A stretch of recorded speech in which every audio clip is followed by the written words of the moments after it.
I think I was very proud to work for Philips, Admiral lads, that would be the word I would use. I was proud to say that I worked here for Philips Components.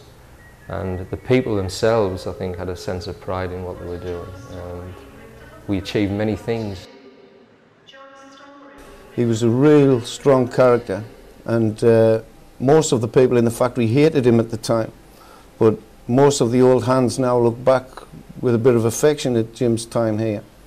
I personally have had some real screaming matches with him, and banging on the table and everything doesn't always get you what you want. And I learned from him that losing your temper loses the argument.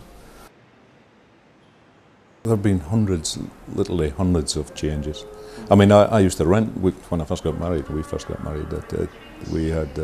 to rent televisions, yeah? And my wife kept asking, well, when we're going to buy one? I said, well, we'll wait till this comes, yeah? And by the time that came, I knew there was something else 6 months further down the line. We'll wait till that comes, yeah? And it got to the stage where I thought, this is stupid, so I better buy one rather than rent them, because there's always something new coming along through the process.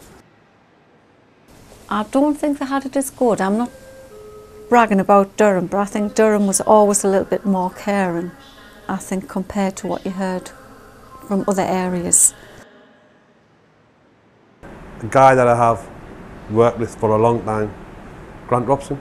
I don't know if you've met Grant, but we got christened Toot and Plout by personnel department because we were like a little double act, and if we got what we wanted, then we would argue the other side of the coin and see if we could get a bit more.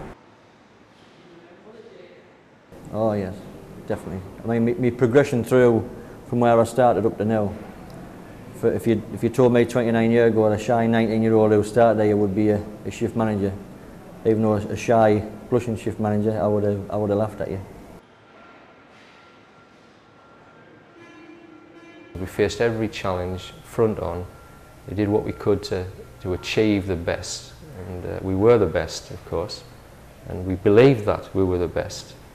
And the fact that we were able to compete in very difficult markets up until this 2001 scenario, I think proved that we were successful and a good team. Durham team, you know, I'm not talking about individual teams, we were a Durham team.